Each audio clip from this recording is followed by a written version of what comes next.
Olá, meu amigo, minha amiga da TV Novo Tempo, o canal da Esperança. Você que nos acompanha todos os dias aqui no programa Reavivados por Sua Palavra. Um grande abraço para você, é muito bom estar contigo, estudando o livro de Isaías, estudando um capítulo da Bíblia todos os dias. Para você que nos assiste também pela internet, é um prazer falar com você também pelo canal do YouTube, youtube.com/Reavivados por Sua Palavra NT. Entra lá, você que ainda não entrou, e se inscreve em nosso canal. Será um prazer ter a sua companhia, tudo bem? Eu queria fazer uma oração contigo agora. Antes de abrirmos a Bíblia, nós vamos ler hoje Isaías capítulo 36, que aqui começa uma sessão histórica do livro de Isaías, contando história. Tanto é que eu quero ler todo o capítulo contigo hoje, porque é uma história interessante de afronta a Deus. Rabsaqué aparece para desafiar a Deus, afrontar a liderança de Deus. É uma crise internacional que aparece nesse capítulo 36, que ameaçava Judá. E nós vamos orar agora para que Deus fale conosco e nos mostre as lições espirituais desse capítulo também. Tudo bem? Oremos. Bondoso Pai, dá-nos, novamente te pedimos sabedoria para compreender a Tua palavra. Nós oramos confiando em Ti, pois oramos em nome de Jesus. Amém. Então vamos lá, acompanhe comigo o capítulo 36 de Isaías. Diz assim: no ano 14º do rei Ezequias, subiu Senaqueribe, rei da Síria, contra todas as cidades fortificadas de Judá, e ele as tomou. O rei da Síria enviou Rabsaqué de Laques a Jerusalém ao rei Ezequias, com grande exército. Rabsaqué parou na extremidade do aqueduto do açude superior, junto no caminho do Campo Lavadeiro. Então saíram a encontrar-se com ele Eliaquim, filho de Ilquias, o mordomo, Sebna, o escrivão, e Joá, filho de Asaf, o cronista. Versículo 4. Rabsaqué disse o seguinte: dizei a Ezequias, assim diz o sumo rei, o rei da Síria. Que confiança é essa em que te estribas? Bem posso dizer-te que o teu conselho e o teu poder para a guerra não passam de palavras vãs. Em quem, pois, agora confiais para que te rebeles contra mim? Confiais no Egito, esse bordão de cana esmagada, o qual, se alguém nele apoiar-se, lhe entrará pela mão e a traspassará? Assim é Faraó, rei do Egito, para com todos os que nele confiam. Mas se me dizes, confiamos no Senhor nosso Deus, não é esse aquele cujos altos e altares Ezequias removeu e disse a Judá e a Jerusalém, perante a este altar adorareis? Ora, pois, empenha-te com o meu senhor, rei da Síria, e dar-te-ei 2.000 cavalos, se da tua parte achares cavaleiros para os montar. Você percebe? Até aqui na leitura do capítulo, Rabsaqué, ele desafia Ezequias e mais, desafia ao Deus de Ezequias. Aqui no versículo 8 ele diz, olha, o seu Deus não poderá derrotar-me, não poderá derrotar-me. Olha, eu até vou dar para você 2.000 cavalos para lutar contra mim, se é que você tem 2.000 cavaleiros para montar os 2.000 cavalos. E ele vai desafiando, vai desafiando. Verso 9 ele diz, como, pois, se não podes afugentar um só capitão dos menores dos servos do meu senhor, confias no Egito por causa dos carros e cavaleiros? Acaso subi eu agora sem o Senhor contra essa terra para destruir? Pois o Senhor mesmo me disse, sobe contra a terra e destrói-a. Então o que Rabsaqué está fazendo é afrontar o Deus de Israel. Ele estava dizendo, eu tenho Deus, vocês não têm. Eu sou poderoso, vocês não são. E ele vai apresentando. No versículo 14, ele diz, assim diz o rei, não vos engane Ezequias, porque não vos poderá livrar. Veja como ele vai desafiando. Nem tampouco Ezequias vos faça confiar no Senhor, dizendo, o Senhor certamente nos livrará e essa cidade não será entregue nas mãos do rei da Síria.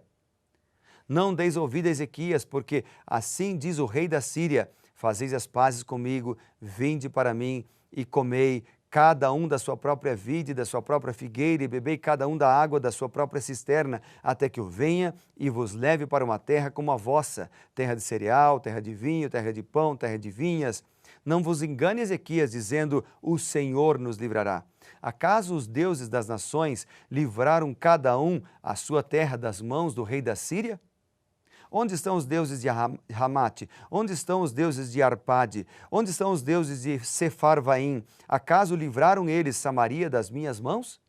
Ou seja, Rabsaque aqui está comparando o Deus verdadeiro com os deuses ídolos das outras nações, dizendo, colocando todos eles no mesmo patamar.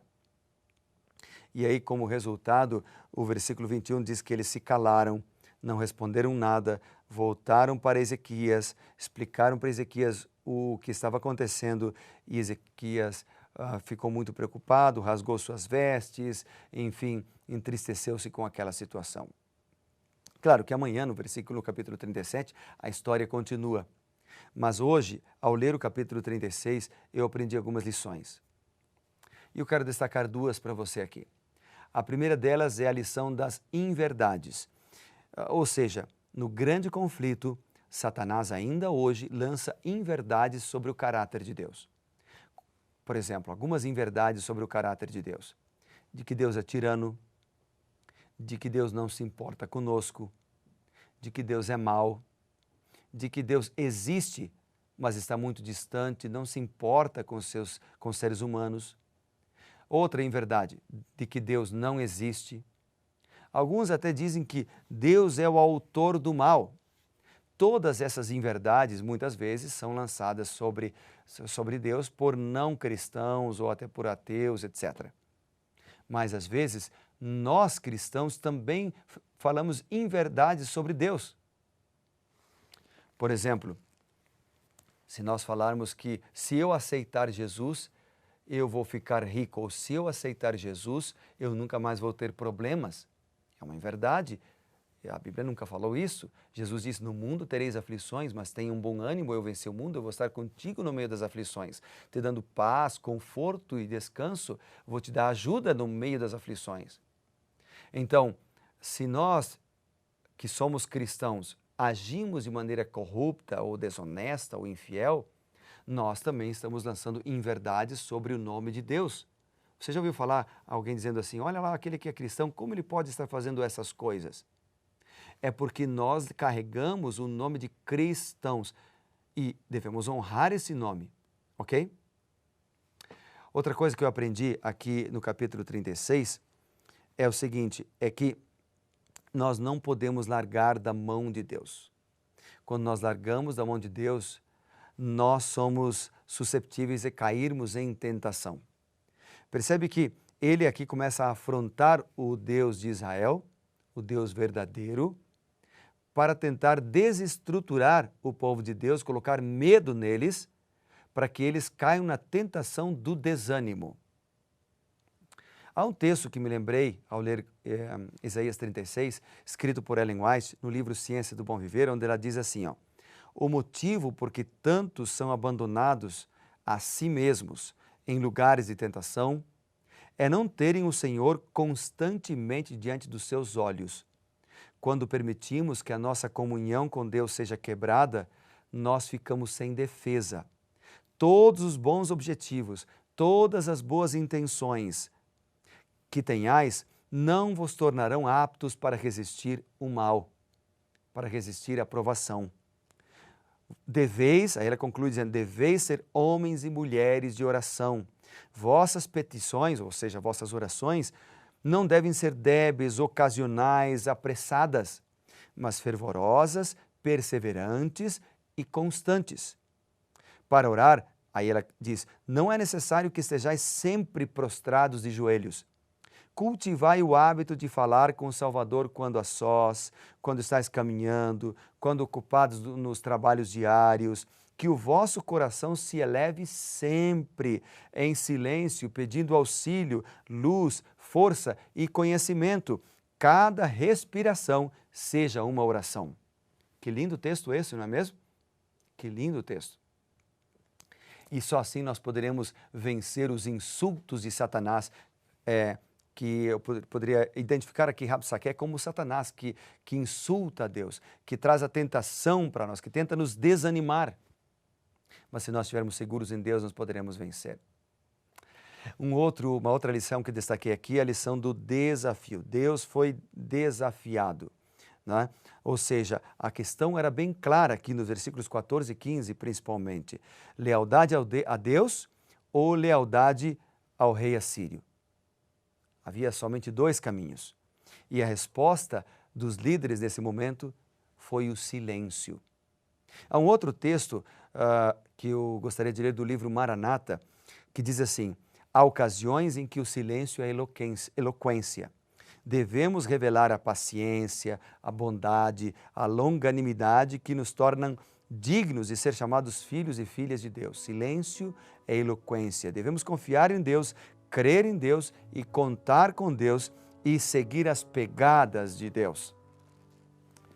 Portanto, quando somos desafiados por Satanás, quando Deus é desonrado pelas pessoas, quando nós somos humilhados ou rejeitados por seguir a palavra de Deus, lembre-se, confie no Senhor.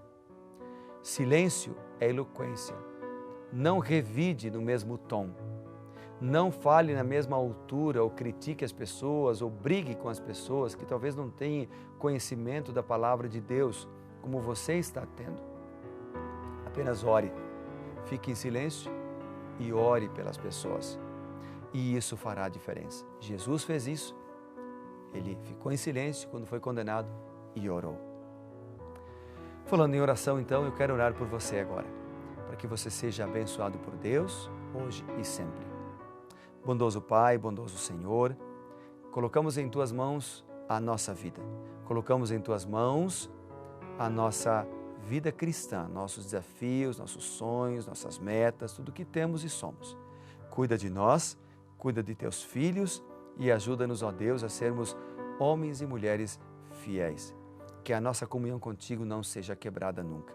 Oramos no nome precioso do nosso Senhor e Salvador Jesus Cristo. Amém.